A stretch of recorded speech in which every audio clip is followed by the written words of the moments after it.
거울 보고 같이 예배 드리는 거 참 귀하다고 생각을 합니다. 요즘에 뭐 뉴스를 보면 별의별 일들이 다 있어서 이렇게 건강한 모습으로 같이 함께 예배 드리는 것 참 귀하다고 생각을 합니다. 우리 서로 인사 나눌까요? 잘 나오셨습니다. 네, 샬롬, 잘 나오셨습니다. 네, 반갑습니다.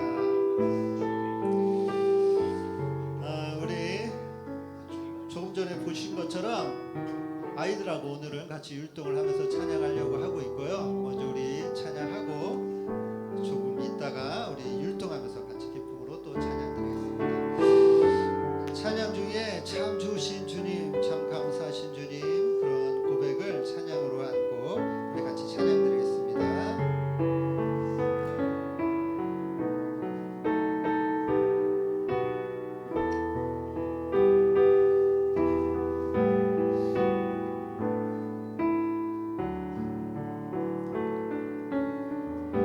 참 좋은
우리 같이 또한 기쁨으로 같이 찬양 드리길 원하는데 우리 아이들하고 같이 율동하면서 같이 하도록 하겠습니다. 여러분 율동 잘 따라하실 수 있으시겠죠?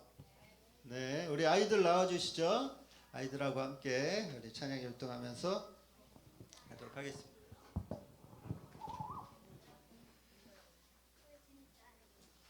네.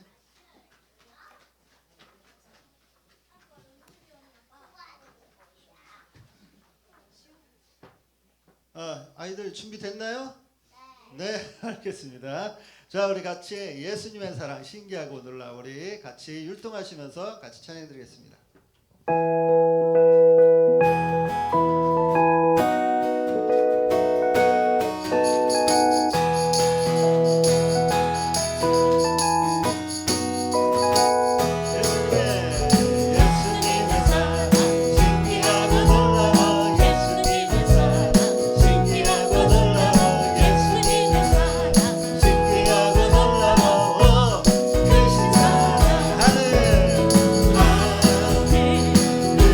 나도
감사합니다.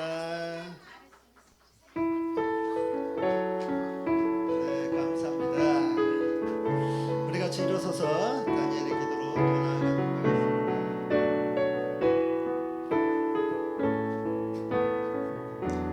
주의 보좌로 나아갑니다. 주의 얼굴을 바라봅니다. 두 손을 들고 겸비함으로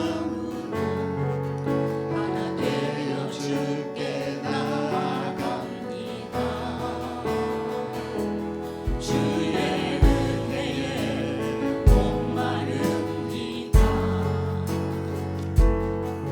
주의 음성을 사모합니다. 두려워 말라. 평안하라.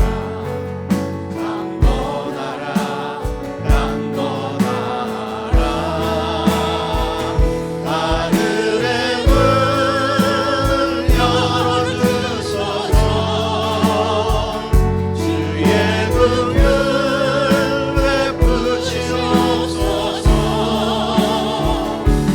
우리의 눈을 열어 주의 보좌와 그 영광을 보게 하소서. 주 얼굴을 비춰주소서. 위로의 손으로 만져주소서. 우리로 주님을 간증하는 주인공 되어 주를 사랑케 하소서. 하늘의 문 열어주소서. 주의 긍휼 베푸시옵소서. 우리의 문을 열어 주의 보좌와 그 영광을 보게 하소서. 주 얼굴 비춰주소서.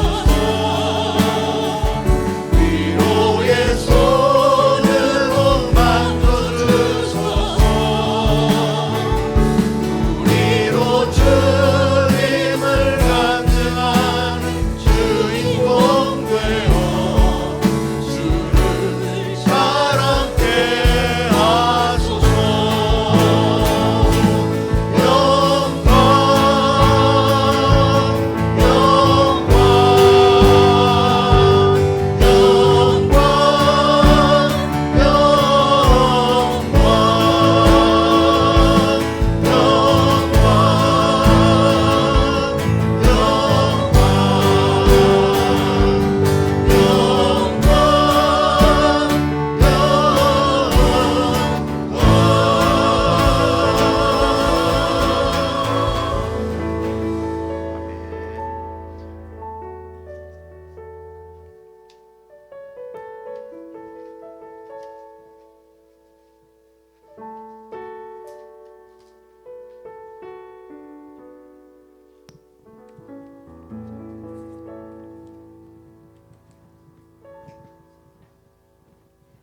찬양받기에 합당하신 사랑과 은혜가 풍성하신 하나님 아버지, 귀한 날 복된 자리로 인도하여 주신 은혜에 감사와 찬양으로 경배드립니다.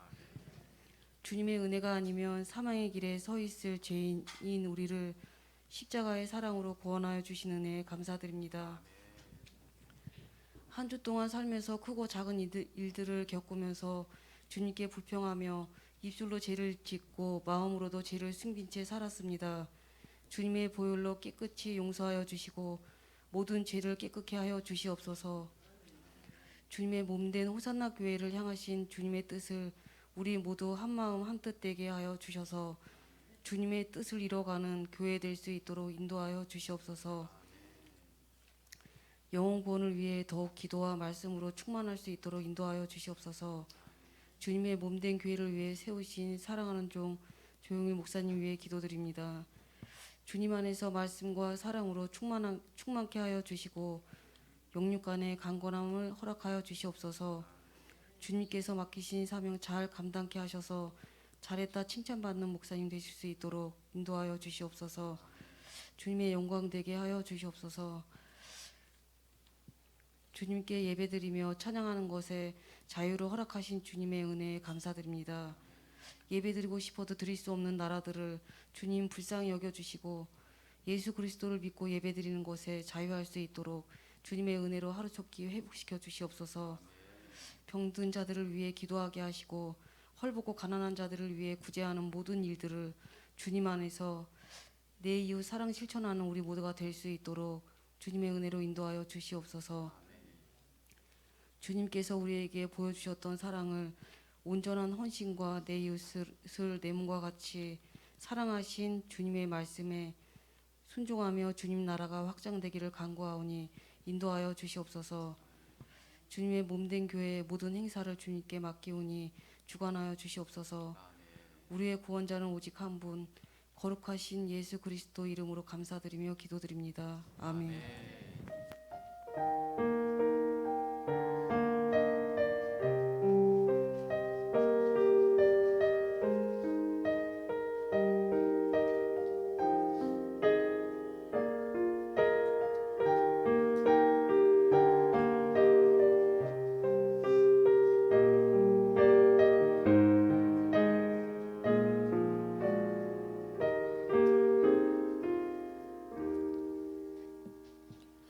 우리 다 함께 교동문 83번입니다. 교동문 83번 다 함께 교독하도록 하겠습니다. 주 안에서 항상 기뻐하라. 내가 다시 말하노니 기뻐하라. 너의 관용을 모든 사람에게 알게 하라. 주께서 가까우십니다. 아무것도 염려하지 말고 다만 모든 일에 기도와 간구로 너희 구할 것을 감사함으로 하나님께 하리라. 그리하면 모든 지각에 뛰어난 하나님의 평강이 그리스도 예수 안에서 너희 마음과 생각을 지키시라. 끝으로 형제들아 무엇에든지 참되며 무엇에든지 경건하며 무엇에든지 옳으며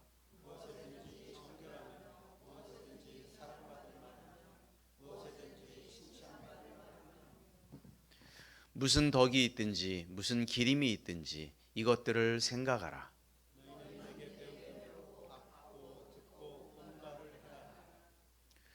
그리하면 평강의 하나님이 너희와 함께 계시리라. 아멘. 다 함께 찬송가 405장입니다. 찬송가 405장.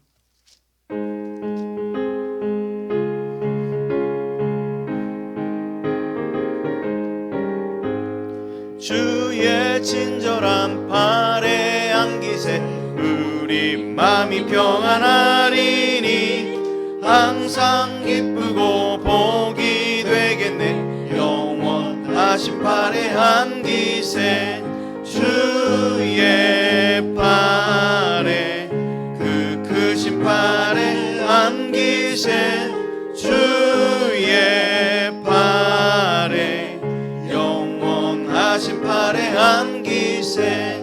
날이 갈수록 주의 사랑이 두루 광명하게 비치고 전성 가는 길 편히 가리니 영원하신 팔에 안기세 주의 팔에 그 크신 팔에 안기세 주의 팔에 영원하신 팔에 안기세.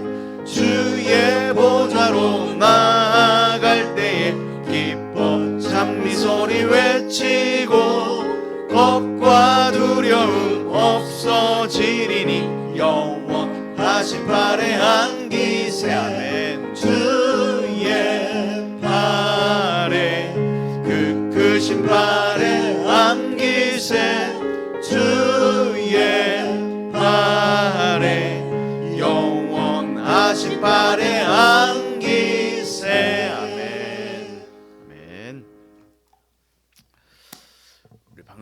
406장 찬송 하나만 준비해 주세요. 교회 소식입니다. 우리 교회를 찾아주신 모든 분들을 축복하고 환영합니다. 우리 옆 사람과 샬롬 인사하겠습니다. 주님의 평안이 임하기를 소망합니다. 감사합니다.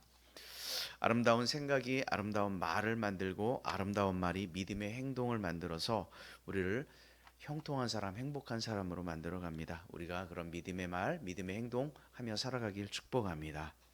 우리 지난 주간에 감사하게도 야외와 침례식 아주 잘 다녀왔습니다. 기도로 또 물질로 후원해 주신, 섬겨 주신 모든 분들께 감사를 드립니다. 또 앞쪽에 성전 꽃꽂이로 또 여러 가지 꽃으로 또 박수현 집사님께서 섬겨 주셔서 너무 고맙고 감사합니다. 청년 학생 수련회 은혜 중에 잘 마쳤습니다. 저도 오전과 저녁에 다녀왔는데요. 아주 말씀도 너무 좋고 뜨거운 찬양과 기도가 함께 있는 그런 귀한 수련회였습니다. 수고해 주신 그리고 기도해 주신 우리 교우들께 감사드립니다. 지난 목요일에 우리가 전도를 같이 하였습니다. 호산나 교회가 참으로 복받은 교회인 것 같습니다. 많은 서포터즈들이 오셔가지고 우리 교회에 이렇게 또 오전에 여러 가지 일들로 또 일하고 이러다 보니까 참여하기 어려운 환경들이었는데 또 이렇게 다른 교회에서 또 오셔가지고 함께 띠를 메고 함께 또 애써주시고 우리가 전도하는 일을 함께 하였습니다. 너무도 고맙고 감사합니다. 시간이 되실 때 우리 다음 31일 목요일 오전 10시에 또 계속해서 전도하도록 하겠습니다. 연합 부흥회가 있습니다. 다음 주 수요일입니다. 다음 주 수목금 아주 유명한 목사님 모시고 연합 부흥회가 있는데 수요일 저녁부터 시작이 됩니다. 함께 참여하실 분들은 미리 말씀해 주시고 교회에서 함께 모여서 가는 시간을 갖도록 하겠습니다. 그래서 정확한 시간은 공지를 따로 하겠지만 함께 참여하실 분들은 함께 하셔서 귀한 수련회 부흥회의 은혜 받았으면 좋겠습니다. 주일 온라인 예배는 유튜브에서 드릴 수 있습니다. 천안 호산나 교회 검색하시면 됩니다. 이 시간 우리 김수현 자매 나와서 하나님 말씀 봉독하도록 하겠습니다.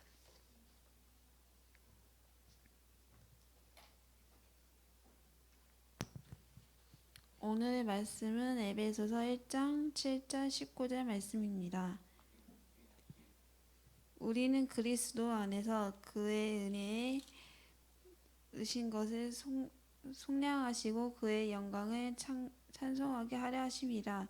이로 말미암아 주 예수 안에서 너희 믿음과 모든 성도를 향한 사랑을 나도 듣고 내가 기도할 때에 기억하며 너희로 말미암아 감사하기를 그치지 아니하고 우리 주 예수 그리스도의 하나님 영광의 아버지께서 지혜와 계시의 영을 너희에게 주사 하나님을 알게 하시고 너희 마음의 눈을 밝히사 그의 부르신 소망이 무엇이며 성도 안에서 그 기업의 영광의 풍성함이 무엇이며 그의 힘의 위력으로 역사하심을 따라 믿는 우리에게 베푸신 능력의 지극히 크심이 어떠한 것을 너희로 알게 하시기를 구하노라. 아멘.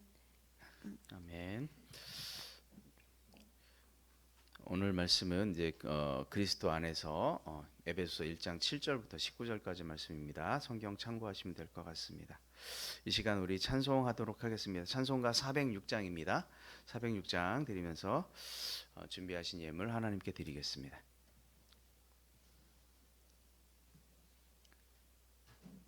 406장 찬송. 고난 내 영혼 편히 쉴 곳과 찬송합니다.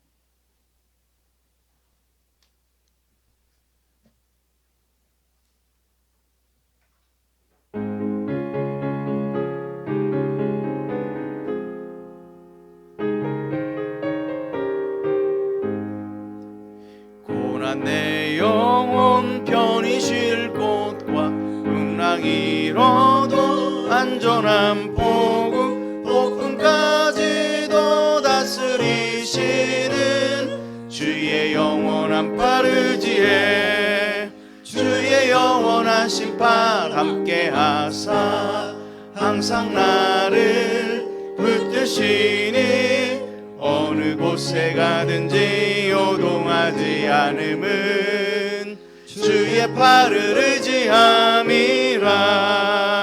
세상 친구들 나를 버려도 예수 늘 함께 동행함으로 주의 은혜가 충만하리니.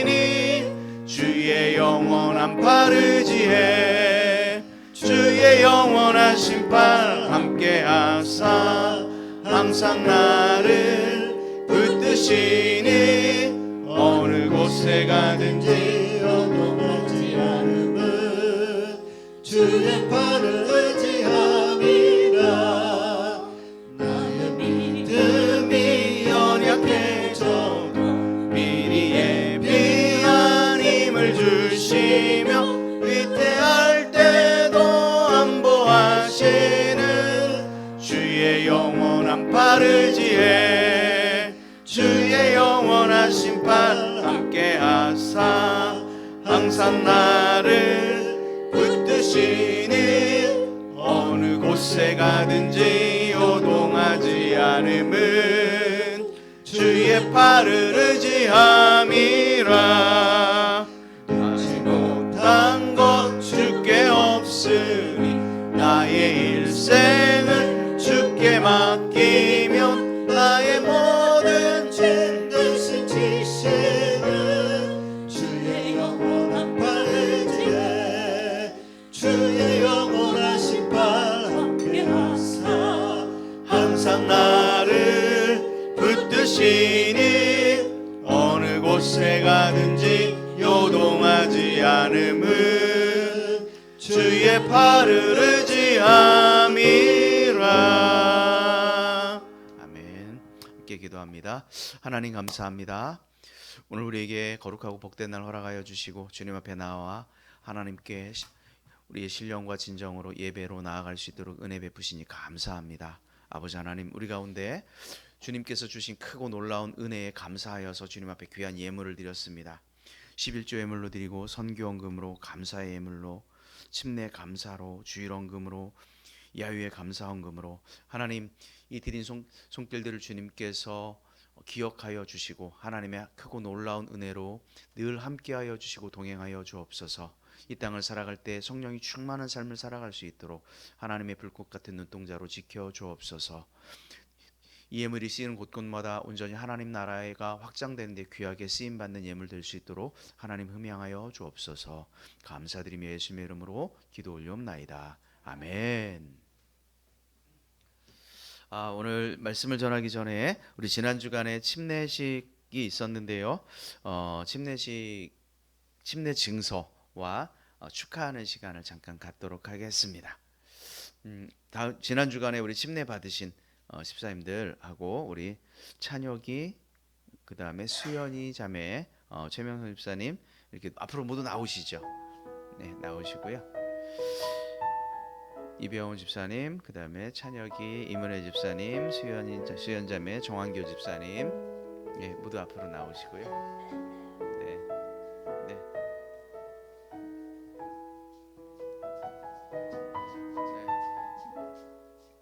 이 꽃을 좀.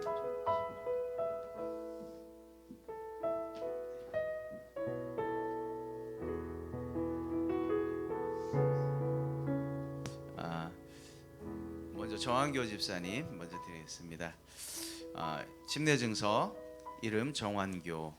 위사람은 2023년 8월 13일 성부와 성자와 성령의 이름으로 침례를 받고 본 교회의 침례교인이 되었음을 증명합니다. 2023년 8월 20일 호산나교회 침례 조영일 목사.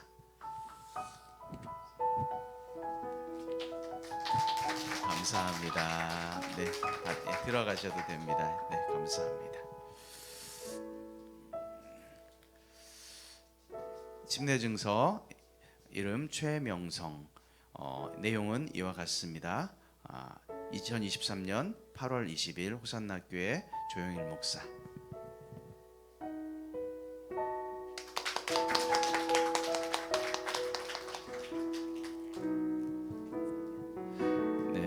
침례 증서 이름 이병훈. 내용은 위와 같습니다.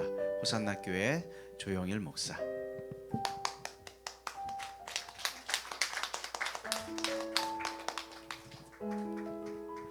네, 집례증서 이름 임은혜. 내용은 위와 같고요. 호산나 교회 집례 조영일 목사.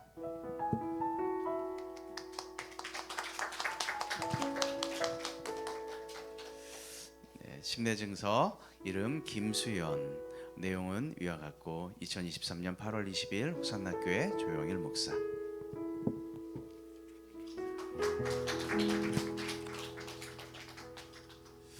집례증서 우리 서찬혁.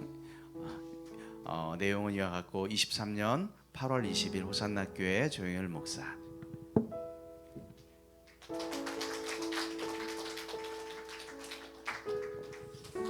네, 감사합니다. 너무 감사하고요. 잠깐 한 1분간만 기도하도록 하겠습니다. 하나님 감사합니다. 하나님이 세상 가운데 우리를 구별하여 선택하여 주시고 특별히 하나님의 자녀로 삼아 주시고 우리가 그 기쁨을 우리가 선포하는 침례식을 거행하게 하시니 감사합니다. 구원받은 그 하나님의 자녀로서 주님과 다시 살아가는 그런 귀한 삶을 우리가 이 땅 가운데 살아갈 수 있도록 침례받은 모든 분들께 하나님 늘 동행하여 주셔서 이들의 인생 가운데 참 기쁨과 감사와 늘 영광이 넘쳐나는 그런 귀한 삶을 살아갈 수 있도록 하나님 붙들어 주시고 인도하여 주옵소서. 모두를 축복하고 축하합니다.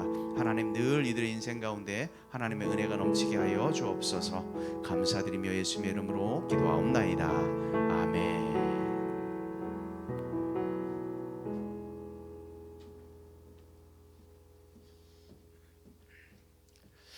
축복하고 감사합니다. 우리 한 번 더 축하의 박수 드리겠습니다. 고맙습니다. 오늘 말씀은 그리스도 안에서라고 하는 말씀입니다. 그리스도 안에서. 에베소서 말씀 지난번에 읽었던 그 말씀에 이어서 합니다.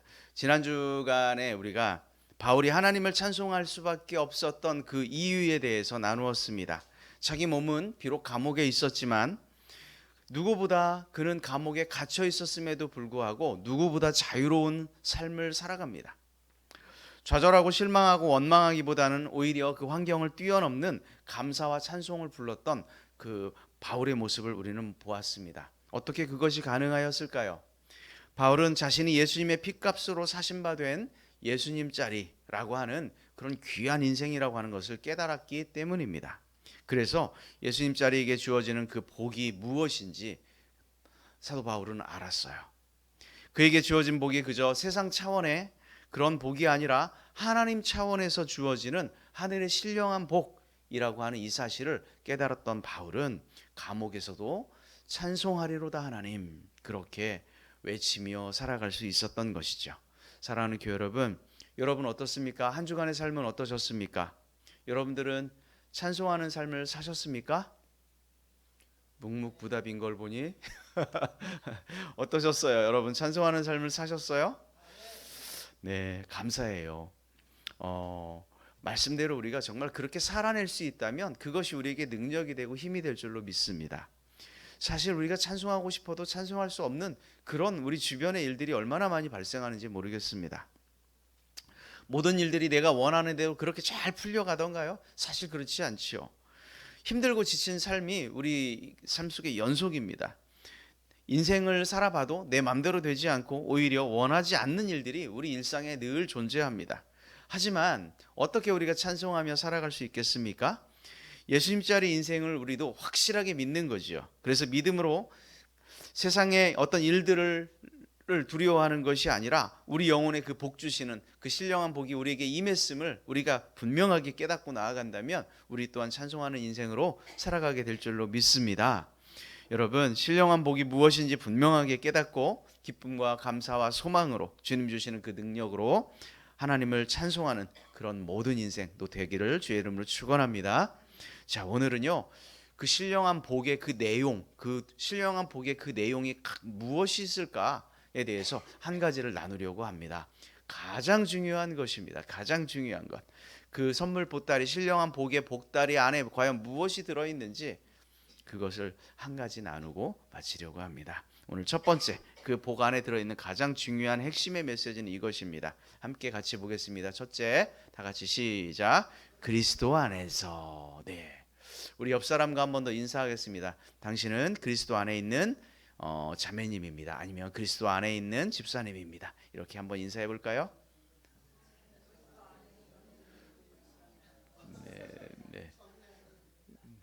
네, 그리스도 안에서라고 하는 이 말을 참 중요한 말이에요. 오늘 에베소서 1장 7절 말씀에 사도 바울도 그렇게 이야기했습니다. 우리 함께 1장 7절 말씀을 같이 보겠습니다. 시작. 우리는 그리스도 안에서 그의 은혜의 풍성함을 따라 그의 피로 말미암아 속량 곧 죄사함을 받았느니라. 자, 아멘. 여기 보니까요, 사도 바울의 첫 번째 그 일성이 바로 뭡니까? 우리는 누구 안에서? 그리스도 안에 있다. 우리가 그리스도 안에 있다는 거예요. 그리스도 안에 있을 때 어떤 일들이 벌어지는지, 그러면서 죄사함의 은혜를 받고 은혜가 얼마나 풍성한지 우리가 누릴 수 있게 된다. 어떻게 될 때? 그리스도 안에 있을 때. 예, 그리스도 안에 있을 때. 그리스도 안에 있을 때 우리가 은혜의 풍성함을 누릴 수 있고 우리가 죄사함을 받을 수 있다라고 하는 사실입니다. 여러분, 우리 모두가 그리스도 안에 있기를 주의 이름으로 축원합니다. 그리스도 안에 머물기를 축복합니다. 이 표현이 얼마나 중요한 표현이었냐면 이 사도 바울은요, 오늘 본문에서도 계속해서 이 말씀을 하고 있어요. 우리 3절 말씀을 한번 지난 주간에 보았던 말씀인데 한 번 더 같이 보겠습니다. 3절 말씀 다 같이 시작. 찬송하리로다 하나님 곧 우리 주 예수 그리스도의 아버지께서 그리스도 안에서 하늘에 속한 모든 신령한 복을 우리에게 주시되. 어디 안에서요? 그리스도 안에서. 4절 말씀도 같이 봅니다. 곧 창세전에 그리스도 안에서 우리를 택하사. 어디 안에서 우리를 택했어요? 그리스도 안에서 택했어요. 자, 7절 말씀도 같이 보겠습니다. 7절. 우리는 그리스도 안에서 그의 은혜로 풍성함을 따라 그의 피로 말미암아 속량 곧 죄사함을 받았느니라. 12절 말씀. 이는 우리가 그리스도 안에서 전부터 바라던 그의 영광의 찬송이 되게 하려 하심이라. 아멘. 그리스도 안에서라고 하는 이 표현을 바울은 너무도 즐겨 사용했어요. 바울 서신에 이 그리스도 안에서라고 하는 이 표현은 무려 160회나 나옵니다. 얼마나 많이 사용하는 단어인지 우리가 알 수 있겠죠. 에베소서, 우리가 오늘 본문 에베소서 이 말씀, 이 짧은 6장의 이 성경에도 무려 그리스도 안에서라고 하는 이 표현은 35번이나 나옵니다. 이 얼마나 중요하면 그렇게 강조해서 반복해서 사용하고 있을까요? 심지어 바울만 그런 표현을 썼느냐? 그렇지 않습니다. 우리가 잘 알고 있는 사도 요한도 그렇게 요한복음에서 그런 표현을 합니다. 내 안에 거하라. 내 안에 거하라. 포도나무 비유에서 요한은 그렇게 표현하죠. 우리 한번 요한복음 15장 4절 말씀인데 함께 읽어보겠습니다. 시작. 내 안에 거하라. 나도 너희 안에 거하리라. 가지가 포도나무에 붙어있지 아니하면 스스로 열매를 맺을 수 없음 같이 너희도 내 안에 있지 아니하면 그러하리라. 저기 보면 요한도 뭐라고 말씀합니까? 내 안에 거하라. 내 안에 거하라. 여기서 안에라고 하는 이 말은요, 원어에 보면 n이라고 되어 있습니다. n, 헬라어입니다. 그리스어 n입니다. 그런데 이것을 영어로는 번역할 때 in, 전치사 in을 사용했습니다. in이라고 하는 것은 무엇 안에 이런 뜻입니다. 이 원어에는 n이라고 하는 단어는 조금 더 확장하면 소속이란 뜻을 가지고 있습니다. 소속된다. 바울이 그리스도 안에서라고 하는 말은 소속이 어디냐라고 하는 질문을 하고 있는 겁니다. 소속이 어디냐? 여러분들은 소속이 어디입니까? 여러분들의 소속은 어디일까요? 저희 아이들 둘이 있는데 둘이 예훈이가 이미 독립을 해서 나가 있는데요. 일주일에 한 번씩 집에 옵니다. 그래서 가끔 하는 말이 이런 말을 해요. 집밥이 먹고 싶다. 젊은이들은 다 하는 말 같아요. 사실 밖에 있는 그 음식점의 음식이 되게 맛있습니다. 저도 먹어보면 참 맛있어요. 실제로 맛도 참 좋죠. 그런데 뭐 음식점 음식보다 잘하지도 못하는 왜 이 집밥이 먹고 싶을까요? 네. 그 이유는 적어도 20여 년 동안 한 가족의 공동체로 살아왔고 그 밥이 맛이 있든 맛이 없든 엄마의 밥을 먹어왔기 때문일 거예요. 기억 한편에 집에 오면 어떤 평안함이 있을 거고 한마디로 가족이라고 하는 이 울타리에 소속되어 있다라고 하는 그 안도감 때문에 그 밥이 맛이 있든지 없든지 간에 우리는 집밥을 그리워하는 거죠. 제 설명이 맞습니까? 아마 그럴 것 같아요. 저도 제가 결혼을 하고 30여 년 동안 저희 부모님과 떨어져 살고 있지만 가끔 그리울 때가 있는 거예요. 그래서 어쩌다가 시골에 가면 제가 좋아했던 음식을 꼭 해놓습니다. 근데 물론 뭐 연세가 많으셔서 그때만큼 맛있지는 않은 것 같으나 그래도 참 맛있게 먹습니다. 참 맛이 있어요. 그것 같아요. 우리가 어딘가에 소속이 되어 있다라고 하는 것이 아마 이런 것 같아요. 집밥이 생각나게 하는 것, 내가 그곳에 그 공동체 안에 소속되어 있었기 때문에 그런 거예요. 인이라고 하는 게 그렇죠. 예수님을 믿는다라고 하는 말은 뭘까요? 예수님 안에 우리가 소속되어 있어요. 소속되어 있어요.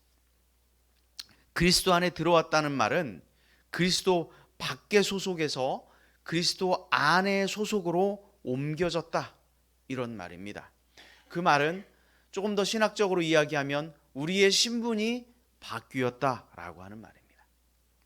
그리스도 안에 소속된 것과 그리스도 밖에 소속된 것이 도대체 얼마나 대단한 차이기에 사도 바울은 그의 서신에서 300회가 넘도록 오늘만도 35번이나 넘도록 그렇게 그리스도 안에서 이렇게 외치는 것일까요? 여러분들 지금까지 살아오면서 가입했던 어떤 그룹이나 단체나 클럽, 모임들이 있었을 거예요. 어떤 동아리들이 있었을 거예요. 아마 한두 가지는 다 지금도 있을 겁니다. 뭐 우리 교회도 있죠. 우리 최명선 집사님 같은 건 축구를 너무 사랑하셔서 축구 모임에 이렇게 열심히 참여하고 계시고, 또 나름대로 또 여러분들도 다 나름대로 어떤 분들은 산악회에 가시는 분들도 있고 동창회 모임도 있고 친구들 모임, 사교 모임 다 있습니다. 과거로 좀 돌아가 보면 여러분들은 아마 학교를 다니셨을 거예요. 그렇죠? 저도 마찬가지고요. 학교에 소속했었던 그런 적이 있습니다. 저도 서울 변두리에 있는 모 중학교에 다녔는데요. 학교에 소속이 되니까요. 예전만 해도 어땠냐면 토요일 오전까지 늘 공부했습니다. 토요일 오전까지 매일 학교를 가야 했고 방과 후에도 숙제가 왜 이렇게 많은지 매일 숙제를 해야만 했습니다. 동네에 극장이 있었는데요. 극장은 학생이 마음대로 들어가지는 못했습니다. 학생이 볼 수 있는 영화만 봐야 돼요. 그렇지 않고 뭐 아무 영화나 봤다 그러면 선생님들이 순찰을 그렇게 다니셔요. 잡히면 또 무슨 뭐 징계를 내리고 이랬습니다. 참 이상한 시절이었죠. 지금 생각해 보면. 그래서 마음대로 하지 못했죠. 심지어 옷도 우리 마음대로 입을 수 없었습니다. 검정색 옷입니다. 색깔은 오직 하나, 검정색, 올블랙입니다. 모자도 써야 했습니다. 검정색 모자입니다. 그리고 내가 몇 학년인지 분명히 표시해야 됐습니다. 표시가 정확하게 돼 있어요. 내가 몇 학년이다. 1학년, 2학년, 3학년. 내 이름이 뭔지 달고 다녀야 됐습니다. 내 이름이 뭔지 달고 다녀야 됐어요. 머리가 자유로웠냐? 그렇지 않습니다. 머리는 어떻게 하고 다녔을까요? 빡빡 밀고 다녔습니다. 머리는 기르는 게 안 됐어요. 그래서 완전히 올빡빡 바리깡으로 다 밀고 이렇게 다녔죠. 소풍 때 사진을 한번 이렇게 언젠가 꺼내봤는데요. 흑백 사진인데 내가 어디 있는지 못 찾겠어요. 다 똑같으니까요. 심지어 흑백이에요. 찾을 수가 없어요. 소속이 되어 있었기 때문에 아마 그렇게 우리는 생활했을 거예요. 아마 그게 자연스러웠고 당연하다고 생각했어요. 만약 소속되어 있지 않다면 어땠을까요? 아무 때나 잡니다. 아무 때나 일어나면 됩니다. 시험 걱정할 필요가 전혀 없죠. 가고 싶은 곳 마음대로 갑니다. 극장 마음대로 가도 됩니다. 머리 빡빡 밀고 다닐 필요도 없습니다. 굳이 검정색 교복 입을 필요도 없지요. 내가 원하는 옷 마음대로 입으면 됩니다. 자, 소속이 되어 있는 것과 소속되어 있지 않은 것이 얼마나 큰 차이인지 여러분들 아시겠죠? 정말 큰 차이가 있어요. 왜 이런 생활을 했어요? 내가 했냐면 그 시대에 그 중학교에 소속되어 있기 때문에 나는 그렇게 살아가는 거예요. 소속이 되어 있는가, 소속되어 있지 않은가 라고 하는 것은 삶에서 너무도 극명한 차이를 보여줍니다. 처녀총각이 각자 살아가는 것과 결혼 안으로 들어오는 것은 너무도 큰 차이가 있습니다. 결혼 전에는 독립적으로 살아갑니다. 하지만 결혼한 후에는 배우자와 한평생을 같은 곳을 바라보며 살아가는 그런 변화가 생기죠. 그런데요, 자, 오늘 본문에 그리스도 안에서라고 하는 이 말은 과연 그런 정도의 차원일까요? 아니에요. 제가 중학교를 졸업하고 3년이 졸업하면 내가 그렇게 했었던 일들 다 말끔히 다 잊어버리는 거예요. 교복 그렇게 안 입어도 돼요. 머리 그렇게 빡빡 깎지 않아도 됩니다. 그렇죠? 3년만 그렇게 하면 돼요. 결혼이요? 결혼하면 우리가 분명히 바뀝니다. 그러나 결혼 생활도 이 세상에 살아갈 동안만이에요. 그리스도 안에서라고 하는 이 말이 왜 대단한 말이냐면 이것은요, 그리스도 안에 소속되어 있다라고 하는 것은 이 땅을 살아가는 평생 정도가 아니라 영원히 그렇기 때문에 그런 거예요. 영원히 바뀌는, 우리의 인생이 영원히 바뀌는 그런 말이 그리스도 안에서예요. 그러니 이 말이 얼마나 소중한 말입니까? 사랑하는 여러분, 여러분의 소속이 어디예요? 그리스도 안에 있습니까? 아니면 그리스도 밖에 있습니까? 혹시라도 내가 그리스도 밖에 있다면 그리스도 안으로 들어오길 주님의 이름으로 축원합니다. 그리하면 그리스도 안에 있는 바울이 경험했던 그 신령한 하늘의 그 복이 주어지기 때문에 그렇습니다. 어떻게 그리스도 밖에서 그리스도 안으로 그러면 들어올 수 있을까요? 그것은요, 내가 먼저 죄인임을 인정하는 것부터 출발합니다. 성경은요, 그렇게 이야기합니다. 모든 사람은 죄를 범하였음에 모두 다 죄인이라고. 그 죄의 싹은 사망이라고 그렇게 성경은 우리에게 일러줍니다. 이 사망은 육체적인 죽음을 의미하는 것이 아닙니다. 영적인 죽음입니다. 영적인 죽음.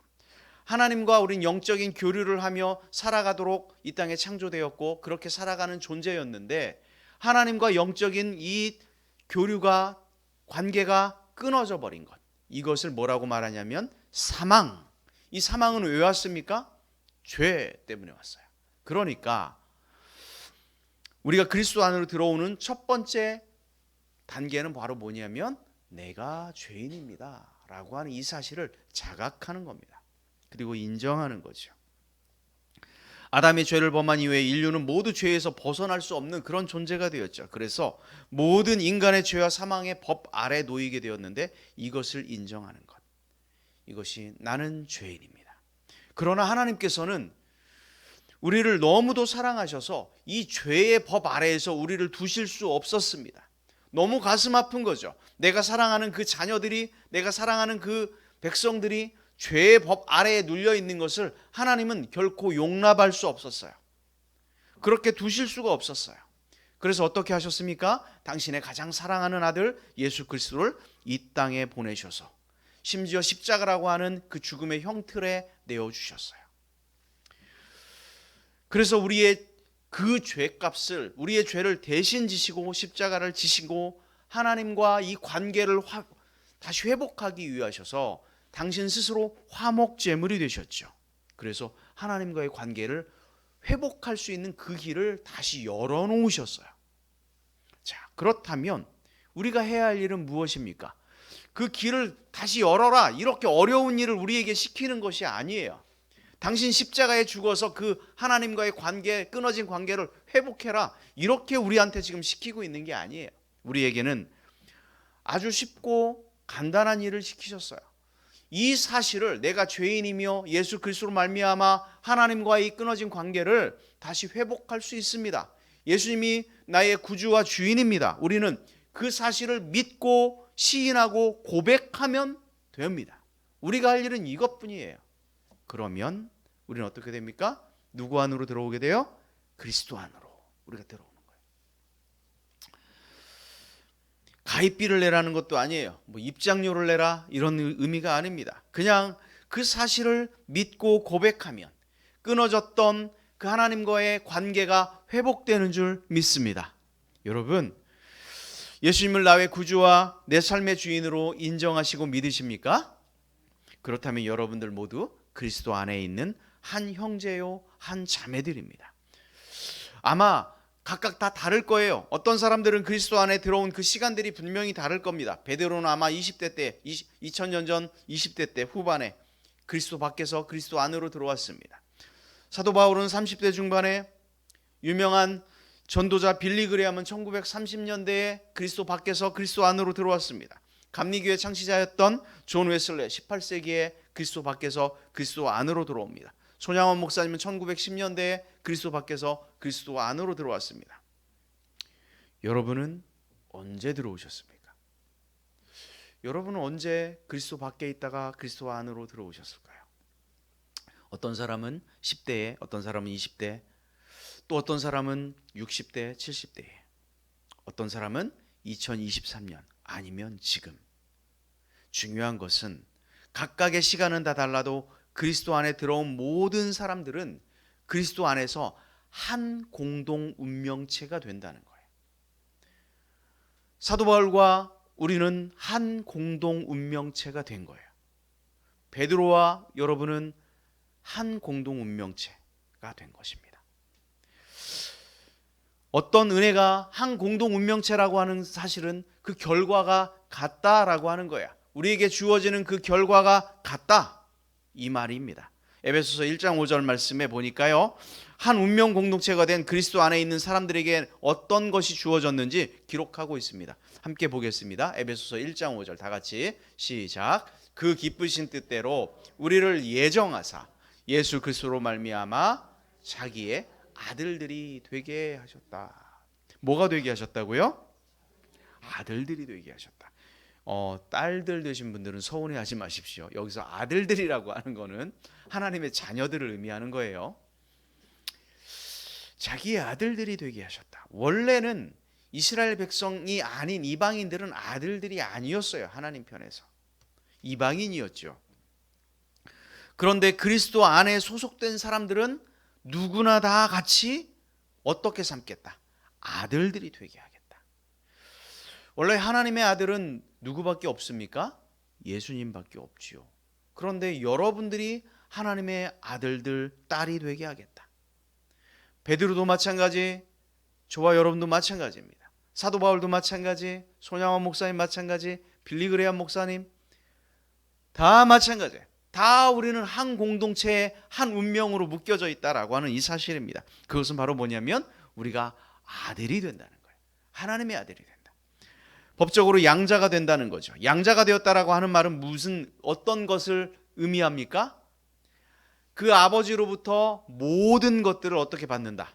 유산으로 물려받는다.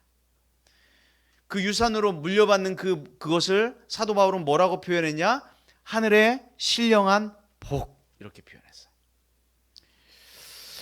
아들로서의 모든 특권들을 주겠다, 권리를 주겠다, 예수님과 똑같은 권리를 우리에게 주겠다, 이런 이야기를 하고 있습니다. 이것이 얼마나 놀라운 은혜입니까? 그래서 그리스도 안에 있을 때 이 모든 것들이 우리에게 주어진다라고 하는 사실입니다. 여러분, 이 사실을 믿으시길 축원합니다. 우리가 이제 그리스도 밖에서 내 맘대로 살던 과거의 삶을 과감하게 내려놓고 포기하십시오. 믿음으로 결단하고 그리스도와 한 운명으로 하나님의 자녀의 모든 특권을 누리며 형통하고 복 있는 삶을 여러분 모두 살아가길 주의 이름으로 축원합니다. 아마 그렇게 여러분 살고 계시리라 믿습니다.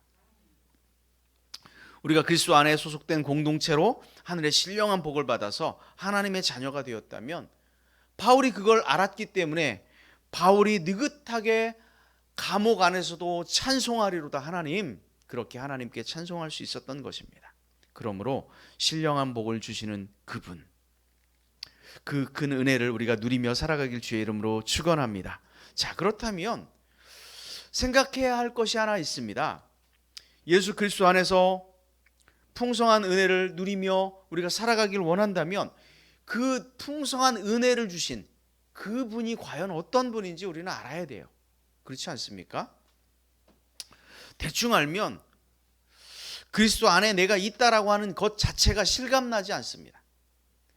그래서 그 복을 받았음에도 누리지 못하며 살아갑니다. 그러므로 신령한 복을 주시는 그 하나님이 도대체 어떤 분이기에 우리가 이렇게 감격하며 살아갈 수 있는지 다시 한번 생각해 볼 필요가 있습니다. 두 번째 함께 보겠습니다. 둘째, 시작. 하나님을, 자, 한 번 더 하겠습니다. 시작. 하나님을 알아야 하늘의 그 신령한 복의 의미가 무엇인지, 진짜 선물이 무엇인지 우리는 이해할 수 있습니다. 시험을 잘 보는 학생과 잘 보지 못하는 학생의 차이는 뭡니까? 단순하게 생각하면 공부를 열심히 한 학생과 열심히 하지 않은 학생, 뭐 이런 차이일 것입니다. 일반적으로는 그것이 맞습니다. 하지만요, 어떤 의대생의 공부법이라고 하는 책이 있어요. 이 책에 인터뷰를 했는데 어떤 친구들이 인터뷰를 했냐? 고3 그 수능생들이 만점 맞은 친구들, 그러니까 한 문제도 안 틀리고 다 맞은, 정말 이상한 친구들이죠. 제가 생각하기엔 그런 친구들 있어요. 여러분 속으로 생각하죠. 학생들 아마 생각할 거예요. 이런 재수 없는 친구들이 다 있나 생각할 수도 있어요. 그런데요, 신기하게 그 30명의 학생들한테 물어봤더니요, 공통적인 대답을 한 게 있어요. 그게 뭐였는지 아세요? 시험 문제를 누가 출제했는지 출제자의 의도를 파악하는 게 제일 중요하다. 공부해서 어느 정도 맞을 수 있어요. 공부한 만큼. 그런데 어려운 문제들이 있어요. 그러면 만점 맞은 아이들은 뭘 생각했냐면 도대체 왜 이런 시험 문제를 냈을까? 이 출제자는 어떤 생각으로 냈을까를 생각했다는 거예요. 제가 공부를 못한 이유가 있었어요. 보니까 출제자의 의도를 생각하지 않고 제 맘대로 막 썼더니 공부가 안 된 거예요. 문제를 낸 사람의 의도가 무엇이냐? 이걸 알아야 시험을 잘 보더라, 이런 얘기예요. 출제자의 생각이 뭔지. 제가 40대 때 대학원 공부를 했어요. 대학원 공부를 하니까요, 객관식이 없어요. 이렇게 난감할 수가 있습니까? 평소에 해왔던 것과 너무 다른 방식으로 공부를 하는 거예요. 객관식이 없어요. 다 주관식입니다. 시험을 잘 보려면 어떻게 해야 돼요? 평소에 이 교수님이 도대체 어떤 성향의 사람인지 알아야 돼요. 그래서 이 교수님이 어떤 방향으로, 어떤 가치관을 가지고 이렇게 가르치는지를 알아야 돼요. 어떤 분인지 알면. 그러면 답이 정말 쉬워요. 제가 점수가 잘 나왔을까요? 안 나왔을까요? 대답을 못 하시는 걸 보니 차마 안 나왔다고 말할 수는 없을 것 같고 여러분들의 생각과는 달리 굉장히 잘 나왔어요. 저는 수업을 열심히 들었습니다. 4.2가 넘습니다. 그러니까 꽤 잘 나왔어요.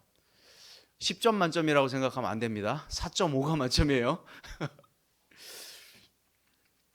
선물도 마찬가지예요. 선물을 생일을 맞은 친구에게 보통 우리가 케이크를 선물하잖아요. 선물을 하면 한번 선물을 받았다고 생각해 봅시다. 그럼 케이크는 단순히 생일을 축하하는 그냥 뭐 작은 물건에 불과합니다. 그런데 이 작은 물건에 우리는 감동을 할 때가 있어요. 어떨 때 감동할까요? 케이크를 선물한 친구가 그것을 사서 전달하기까지 그 과정을 생각하면 케이크 하나가 케이크가 아닌 거예요. 그렇죠? 도대체 이 친구가 좋아하는 맛은 뭘까? 어떤 크기를 하는 게 좋을까? 이 많은 것 중에 뭘 고르면 좋을까?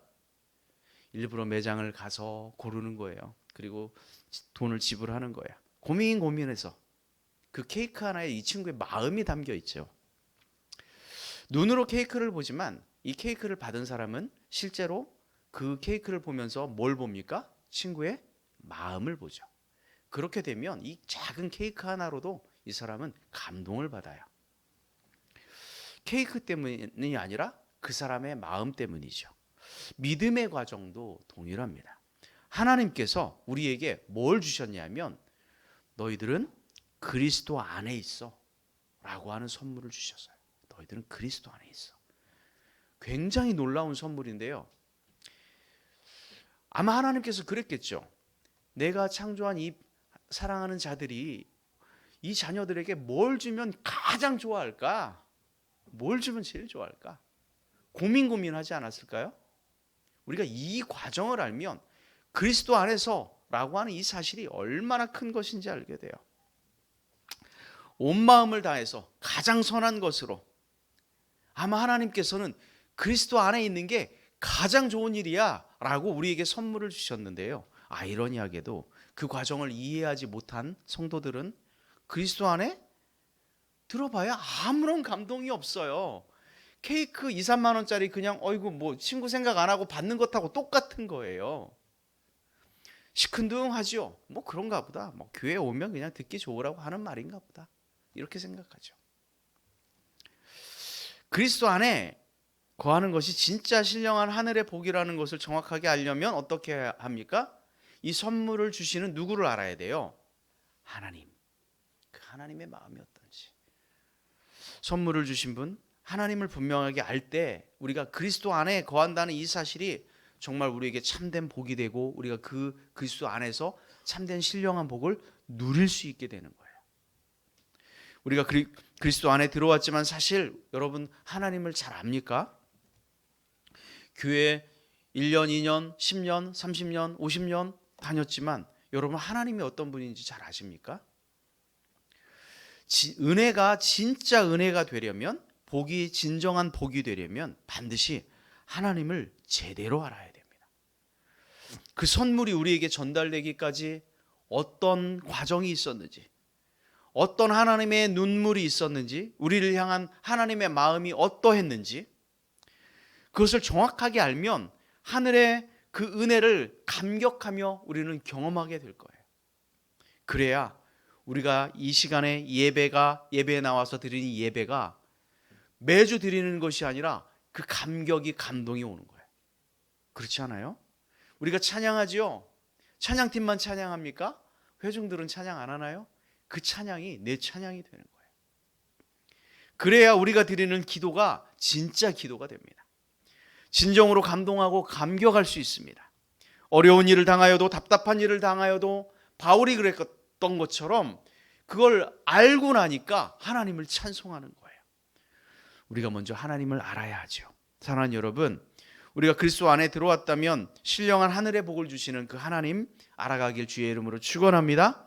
성경도 그렇게 얘기해요. 오늘 에베소 1장 17절 말씀 함께 보겠습니다.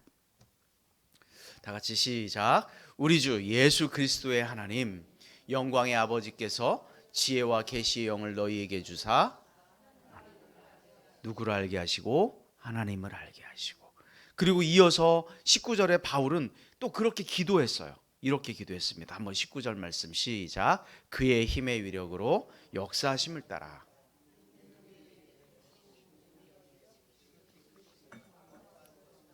너희로 알게 하기를 구하노라. 하나님의 그 능력이 우리에게 베푸신 그 능력이 뭔지 좀 제발 알았으면 좋겠다고. 하나님을 안다는 것은 과연 무엇일까요? 하나님을 안다는 것은 평생 하나님과 친밀한 사귐을 통해서만 가능합니다. 하나님에 관하여 아는 것과 하나님을 아는 것과 굉장히 큰 차이가 있습니다. 여러분, 한번 질문을 한번 해볼게요. 굉장히 어려운 질문일 수 있습니다. 여러분, 우리나라 대통령이 누구입니까? 네, 윤석열 대통령입니다. 여러분 다 아십니까? 여기서 좀 답이 막히죠. 이렇게 물어보면 나 아는. 대통령이 누구인지 이렇게 물어보면 다 아는데 여러분 윤석열 대통령을 아십니까? 이렇게 물어보면 대답을 할 수가 없어요. 저는 몰라요. 그냥 우리나라 대통령이라고 하는 사실 외에는 아무것도 알 수가 없어요. 이것을 하나님께 대해서 얘기해 볼게요. 여러분 하나님을 믿습니까? 하나님을 아십니까? 여기서 막혀요. 그래서 이 하나님을 안다, 이 사실이 얼마나 중요한지 모르겠어요. 하나님에 관하여 안다고 해서 하나님과 관계가 있다라고 우리가 속단하지 못하는 이유, 쉽게 대답하지 못하는 이유가 여기에 있는 거예요. 하나님을 안다는 것은 지식적으로 아는 그런 하나님이 아니에요. 믿음으로 경험하는 하나님, 그 하나님이거든요. 그래서 우리가 믿음으로 경험하는 그 하나님을 알려면 늘 하나님과의 인격적인 교제가 계속해서 반복적으로 우리 인생 평생 동안 내가 이 땅을 떠나가는 그 시간까지 반복되어야 되는 거예요. 떠나갈 때에도 아마 하나님을 다 알지 못하고 떠나갈 거예요. 우리가 하나님과의 나와의 친밀한 관계 속에서 우리가 하나님을 안다면 하나님께서 우리에게 주신 그 하늘의 신령한 복이 얼마나 크고 놀라운 것인지 우리는 비로소 그제서야 이해할 수 있게 됩니다. 결혼한 부부도 마찬가지예요. 결혼하기 전에는 상대방에 관해서 알죠. 하지만 결혼한 후에는 상대방을 알아갑니다. 그리스도 안에 들어왔다면 우리가 제일 먼저 해야 할 일은 뭐예요? 하나님이 어떤 분인지 알아가는 거예요. 신앙생활하다 보면 여전히 하나님에 관해서 잘 알지만 정작 하나님은 모르는 그런 분들이 너무도 많습니다. 그 이야기는 지식적으로 하나님을 알지만 하나님과 관계되어 있지는 못하다. 너무도 죄송하죠.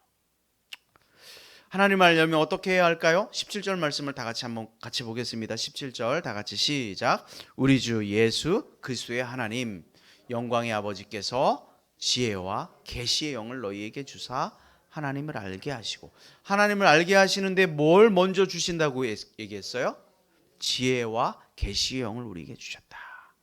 지혜와 계시의 영은 성령의 은혜에서 우리의 영에게 주어지는 성령의 은사를 의미할 것입니다. 지혜는 그리스도 안에서 하나님이 행하신 그 사역을 이해하는 그 지혜. 계시는 하나님께서 우리에게 주신 어떤 비밀스러운 하나님의 비밀을 알 수 있도록 하는 그 계시의 영. 이것을 우리에게 주시면 우리가 하나님을 알 수 있다. 이렇게 이야기합니다. 저절로 하나님을 아는 것이 아니라 하나님과의 어떤 지속적인 교제를 통해서 우리가 지혜와 계시의 영을 공급받아서 우리가 하나님을 아는 일이 가능하다. 이렇게 성경은 이야기합니다. 오직 하나님과의 친밀한 교제와 사랑만이 지혜와 계시의 영을 받는 통로임을 기억하길 주의 이름으로 축복합니다. 신앙생활을 형식적이고 종교적으로 한다면 어떤 방법으로도 하나님을 알지 못한 채 살아갑니다. 그저 하나님에 관하여 알 뿐이죠. 하나님과 친밀한 교제는 기도와 말씀과 찬양과 예배를 통해서 가능합니다. 그러므로 기도의 삶을 살아가길 주의 이름으로 축복합니다. 매일 말씀을 묵상하셔서 하나님과의 교제가 계속되기를 주의 이름으로 축원합니다. 성령 충만함으로 매일 찬양과 감사, 진정한 예배자로 살아가기를 주의 이름으로 축원합니다. 그렇게 하나님을 알아가다 보면 우리는 어떻게 될까요? 그것을 18절에 이야기합니다. 18절, 하나님을 그렇게 알아가면 이런 결과가 나옵니다. 너희 마음의 눈을 밝히사 그의 부르심의 소망이 무엇이며 성도 안에서 그 기업의 영광의 풍성함이 무엇이며. 우리의 마음의 눈이 밝아집니다. 우리가 하나님과 인격적인 교제를 나눌 때 우리의 눈이 밝아져서 어떻게 됩니까? 우리를 부르신 그 소망이 무엇이고 우리의 그 하나님께서 우리에게 주시고자 하는 그 기업의 풍성함이 무엇인지 그제서야 비로소 우리가 체감하고 이해할 수 있게 된다. 이런 이야기를 합니다. 자, 그러면서 19절 한 번 더 보겠습니다. 19절, 그의 힘의 위력으로 역사하심을 따라 믿는 우리에게 베푸신 능력이 지극히 크심이 어떠한 것을 너희로 알게 하시기를 원하노라. 우리에게 베풀어 주신 하나님의 그 십자가의 그 보혈의 능력이 우리에게는 그저 흘려가는 말이 아니라 하나님을 제대로 알고 나니까 그 십자가가 얼마나 소중한 것인지 비로소 알게 되기를 원한다. 바울이 고백하는 거예요. 하나님과의 관계가 제대로 이루어지면 그리스도 안에서 우리에게 주어진 그 하늘의 신령한 복이 얼마나 크고 놀라운 것인지 여러분 알게 될 것입니다. 사랑하는 호산나 교회 여러분, 우리 모두가 하나님과의 친밀한 관계 속에서 하나님을 더욱 알아가길 주의 이름으로 축원합니다. 기도하고 말씀 보고 찬양하고 순종하는 것, 여러분 저도 해보지만 이거 참 어렵습니다. 정말 어려운 일이에요. 하지만 그리스도 안에서 하나님을 제대로 알고 나면 이 일들이 어느 순간 쉬워지기 시작합니다. 하나님을 모를 때 이 일을 하면 너무도 어려워요. 그러나 하나님이 어떤 마음으로 우리에게 선물을 주셨는지 알고 나면 그 일이 그렇게 어렵지 않아요. 내가 충분히 조금 어렵지만 할 수 있습니다. 왜요? 그 은혜가 얼마나 크고 풍성한 것인지 우리가 깨달았기 때문입니다. 여러분, 하나님을 알기에 힘쓰시기를 주의 이름으로 축원합니다. 그리하면 예수 그리스도 안에서 우리에게 베푸신 하늘의 신령한 복의 참 의미를 알게 될 것이고, 이것으로 인하여 우리는 세상에서 어떤 어려움 중에도 찬송하는 능력이 생기고, 고난 중에도 기뻐하며 슬픔 중에도 위로가 넘치는 그런 인생으로 살아가게 될 줄로 믿습니다. 여러분, 하나님을 제대로 경험하며 알아가길 주의 이름으로 축원합니다. 말씀을 정리하겠습니다. 사진 한 장 보여줘 보세요. 저 가운데 있는 분이 그리스의 선박왕이었던 오나시스입니다. 오나시스. 옆에 있는 사람은 아마 케네디 대통령의 부인, 영부인인 것 같습니다. 가운데 있는 이 오나시스라고 하는 분이 처음에 굉장히 가난한 사람이었어요. 아르헨티나 출신이었던가 뭐 이렇게 하면서 그랬던 분이 엄청난 부를 이렇게 이루게 됩니다. 정말 수백억, 수십억 달러가 넘는 그런 재산을 순식간에 이렇게 벌게 되는 거부가 되는데요. 그런데 그 사람에게 딸이 하나가 있었습니다. 딸 한 명밖에 없었어요. 외동딸이 하나 있었는데 재산을 물려주고 결국 오나시스가 죽게 됐습니다. 얼마 안 되었는데 안타깝게 그 재산을 물려받은 외동딸도 죽고 말았습니다. 자, 그러면 그 수천억의 재산이 어디로 갈까요? 다행히 그 외손녀, 외동딸의 손녀가 있었어요. 손녀 3살입니다. 누구에게 갔겠어요? 이 재산이 그 손녀 3살짜리 손녀에게 고스란히 상속이 되었습니다. 여러분 생각해 보십시오. 3살짜리 아이가 자기가 부자인지 알겠어요? 모르겠어요? 몰라요. 모르죠. 그냥 사탕 하나 사주면 좋아하고 뭐 이럴 나이죠. 그런데 이 아이가 점점 자라가면서 뭘 알았을까요? 내가 얼마나 대단한 부자인지를 알기 시작했어요. 점점 알아가는 거예요. 어려서는 실감하지 못했던 것이 조금씩 알아가니까 내가 정말 대단한 엄청난 일을 내가 받았구나, 이걸 알았어요.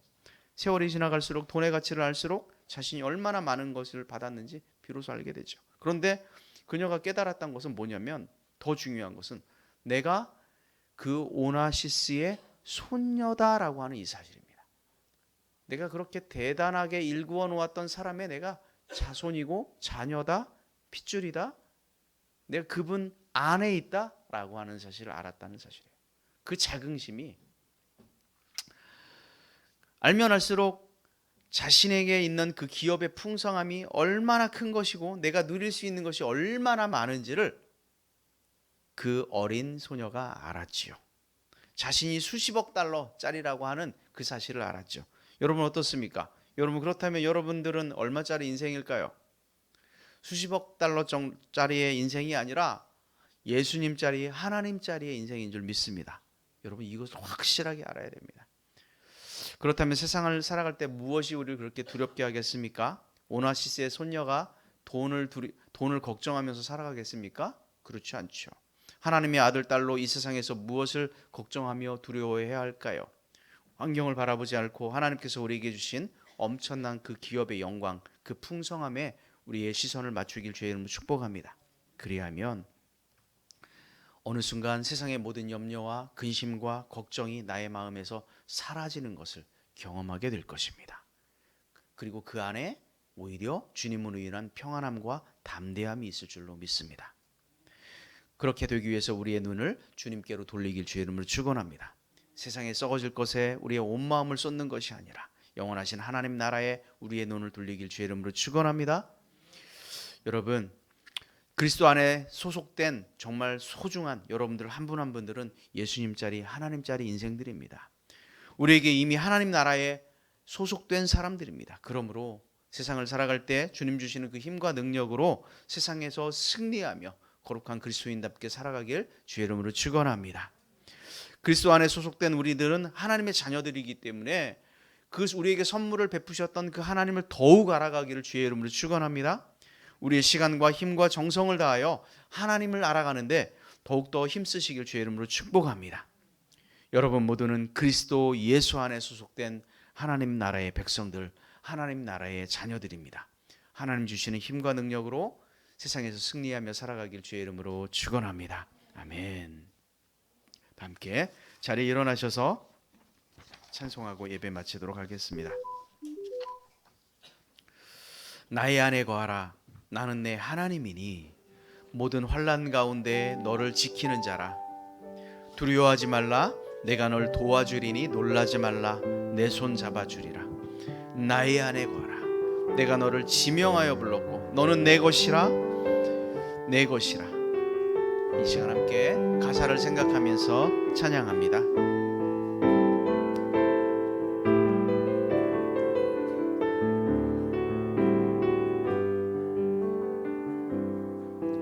나의 안에 거하라. 나는 내 하나님이니 모든 환난 가운데 너를 지키는 자라. 두려워하지 말라. 내가 널 도와주리니 놀라지 말라. 내 손 잡아주리라. 나의 안에 거하라. 한번 더 찬양합니다. 나의 안에 거하라. 나는 내 하나님이니 모든 환난 가운데 너를 지키는 자라. 두려워하지 말라. 내가 널 도와주리니 놀라지 말라. 내 손 잡아주리라. 내가 너를 지명하여 불렀나. 너는 내 것이라. 내 것이라. 너의 하나님이라. 내가 너를 보배로고 존귀하게 여기노라. 너를 사랑하는 내 여호와라. 내가 너를 지명하여 불렀나. 너는 내 것이라. 내 것이라. 내 것이라. 너의 하나님이라. 내가 너를 보배롭고 존귀하게 여기노라. 너를 사랑하는 내 여호와. 한 번 더 고백합니다. 나의 안에 거하라. 나의 안에 거하라. 나는 내 하나님이니 모든 환난 가운데 나를 지키는 자라. 지키는 자라. 두려워하지 말라. 내가 널 도와주니 놀라지 말라. 놀라지 말라. 내 손 잡아주리라. 내가 너를 지명하여 불렀나. 너는 내 것이라. 나의 하나님이라. 나의 하나님이라. 내가 너를 보배롭고 존귀하게 나를 사랑하는 여호와라.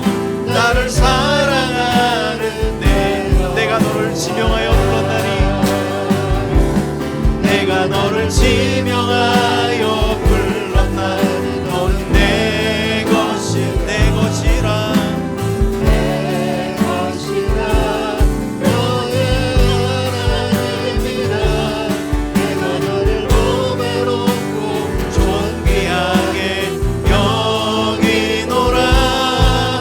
나를 사랑하는 우리 목소리 높여 찬양합니다.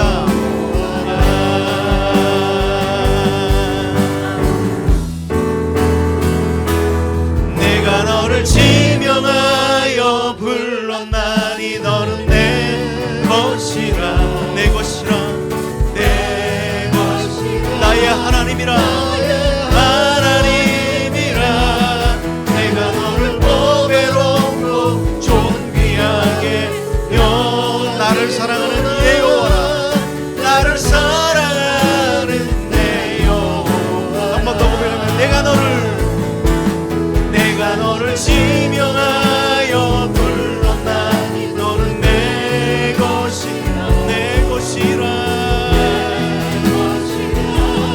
나의 하나님이라. 내가 너를 보배롭고 존귀하게 여기노라.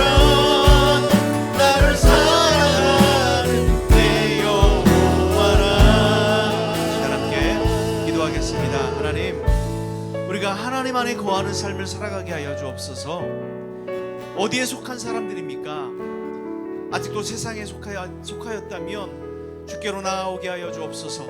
그리스도 안에서 참된 기쁨과 평안을 누리며 살아갈 수 있도록 우리 가운데 그리스도 안에 살아가는 삶을 살아갈 수 있도록 해달라고, 그리고 하나님을 더욱 알아가게 해달라고, 그래서 주님 주시는 그 신령한 복을 누리며 이 땅 가운데 승리하는 삶을 살아갈 수 있도록 해달라고 시간 함께 한 1분간 기도하며 나아갑니다. 오 주님 감사합니다. 하나님 아버지, 우리가 주님 안에 거하기를 원합니다.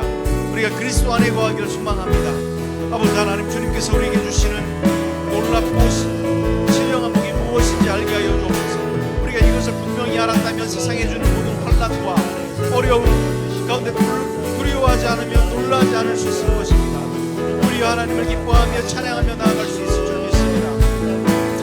하나님께서 우리를 지명하여 불렀다는 것처럼 우리가 아버지 하나님 그리스도 안에 소속된 하나님의 자녀로, 그 지체들로, 그 공동체로 이 땅을 살아갈 수 있도록 하나님 우리에게 은혜를 베풀어 주옵소서. 우리가 그리스도 안에 있게 그 아버지 하나님 주신 놀라운 그 힘과 그 능력으로 살아갈 수 있도록 하나님 우리와 함께하여 주옵소서.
내 손 잡아 주리라. 아멘. 하나님 감사합니다. 우리가 이 땅을 살아가면서 주님 안에 거하기를 소망합니다. 그리스도 안에 거하는 삶을 살아가게 하여 주옵소서. 주님 우리에게 베푸신 크고 놀라운 비밀한 그 은혜를 누리며 살아가는 우리 모두가 되게 하여 주옵소서. 그 은혜를 깨닫게 하여 주옵소서. 십자가의 그 은혜를 깨닫게 하여 주옵소서. 그 은혜로 살아갈 수 있도록 하나님 우리 가운데 은혜를 베풀어 주옵소서. 모든 환난 가운데 우리를 지키시는 그 하나님을 바라보며 이 땅 가운데 승리하는 삶을 살아갈 수 있도록 하나님 우리를 붙들어 주옵소서. 예수님의 이름으로 감사하며 기도 올려옵나이다. 아멘. 이제는 예수 그리스도의 은혜와 하나님 아버지의 놀라우신 사랑하심과 성령님의 교통하시며 내주하시며 동행하심의 역사가 그리스도 안에서 참된 기쁨과 평안을 맛보며 살아가기를 원하는 당신의 자녀들 머리 위에 이제부터 영원토록 함께하기를 간절히 축원드리옵나이다. 아멘.